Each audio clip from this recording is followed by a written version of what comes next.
ଭାରତରେ ଏମିତି ଅନେକ ଜାଗା ଅଛି ଯାହା ପଛରେ ଲୁଚିଛି ଅନେକ ରହସ୍ୟ।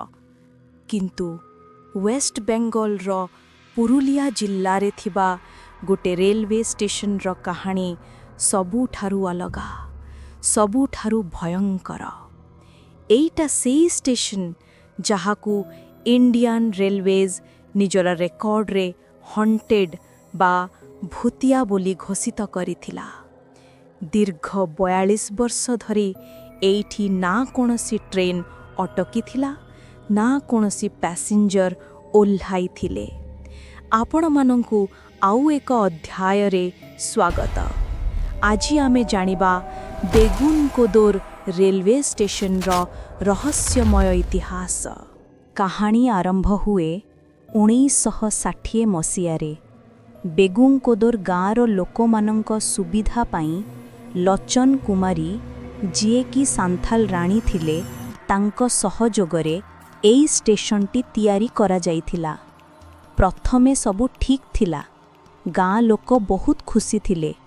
ଟ୍ରେନ୍ ଆସୁଥିଲା, ଲୋକ ଯିବା ଆସିବା କରୁଥିଲେ। କିନ୍ତୁ 1967 ମସିହାରେ ଏମିତି କିଛି ଘଟିଲା ଯାହା ସବୁ କିଛି ବଦଳେଇ ଦେଲା। ବେଗୁନକୋଦରର ଭାଗ୍ୟରେ ଯେମିତି ଗ୍ରହଣ ଲାଗିଗଲା। ଗୋଟେ ଅନ୍ଧାର ରାତି, ଷ୍ଟେସନ ମାଷ୍ଟର ନିଜର କାମରେ ବ୍ୟସ୍ତ ଥିଲେ। ହଠାତ୍ ସେ ଦେଖିଲେ ରେଲୱେ ଟ୍ରାକ୍ ଉପରେ କେହି ଜଣେ ଚାଲୁଛି।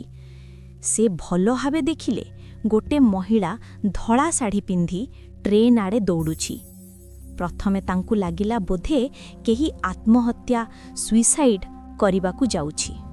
କିନ୍ତୁ ଆଶ୍ଚର୍ଯ୍ୟର କଥା ହେଲା, ସେହି ମହିଳା ଟ୍ରେନ୍ ଆଗକୁ ଗଲେ ନାହିଁ, ବରଂ ଟ୍ରେନ୍ ସହିତ ସମାନ ବେଗରେ ଦୌଡ଼ିବାକୁ ଲାଗିଲେ।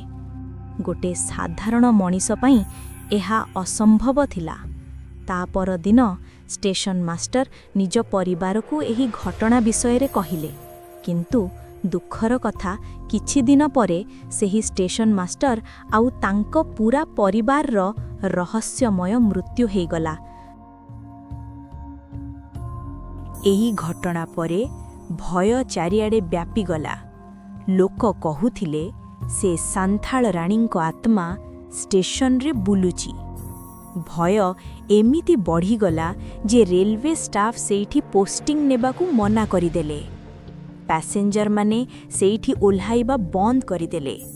ଶେଷରେ ଇଣ୍ଡିଆନ୍ ରେଲୱେଜ୍ ବାଧ୍ୟ ହୋଇ ଷ୍ଟେସନକୁ ବନ୍ଦ କରିଦେଲେ। ଭାବନ୍ତୁ, ଗୋଟେ ଷ୍ଟେସନ ଯାହାର ଟ୍ରାକ୍ ଉପରେ ଟ୍ରେନ୍ ଯାଉଛି, କିନ୍ତୁ ଅଟକୁ ନାହିଁ। 1967ରୁ 2009 ପୁରା 42 ବର୍ଷ ବେଗୁନକୋଦର ଗୋଟେ ଘୋଷ୍ଟ ଷ୍ଟେସନ ହୋଇ ରହିଗଲା। ସୂର୍ଯ୍ୟାସ୍ତ ପରେ ସେଇଠି ପକ୍ଷୀ ବି ଉଡ଼ିବାକୁ ଡରୁଥିଲେ।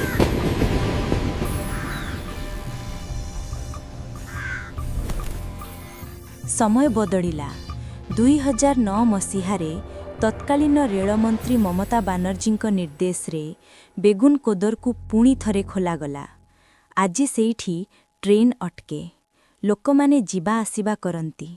କିନ୍ତୁ ଆଜି ବି ସ୍ଥାନୀୟ ଲୋକମାନଙ୍କ ମନରୁ ସେ ଭୟ ଯାଇନାହିଁ। ସନ୍ଧ୍ୟା 5ଟା ପରେ ଷ୍ଟେସନ ପୁରା ସୁନସାନ ହୋଇଯାଏ। ରେଲୱେ ଷ୍ଟାଫ୍ ଆଜି ବି ରାତିରେ ଷ୍ଟେସନରେ ରହିନଥାନ୍ତି। ସେମାନେ ପାଖରେ ଥିବା ଅଲଗା ଗାଁକୁ ପଳାନ୍ତି।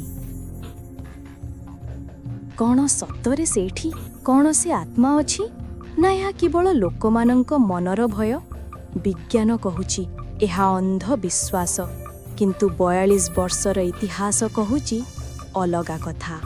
ଯଦି କେବେ ଆପଣ ପୁରୁଲିଆ ଯାଆନ୍ତି, ତେବେ ବେଗୁନକୋଦର ନିଶ୍ଚୟ ଯିବେ, କିନ୍ତୁ ସୂର୍ଯ୍ୟାସ୍ତ ପୂର୍ବରୁ ଫେରିଆସିବେ। କାହାକୁ ଜଣା, ଅନ୍ଧାରରେ ସେଇ ଧଳା ଶାଢ଼ୀ ପିନ୍ଧା ମହିଳା ଆଜି ବି କାହାକୁ ଅପେକ୍ଷା କରିଥିବ। ନମସ୍କାର।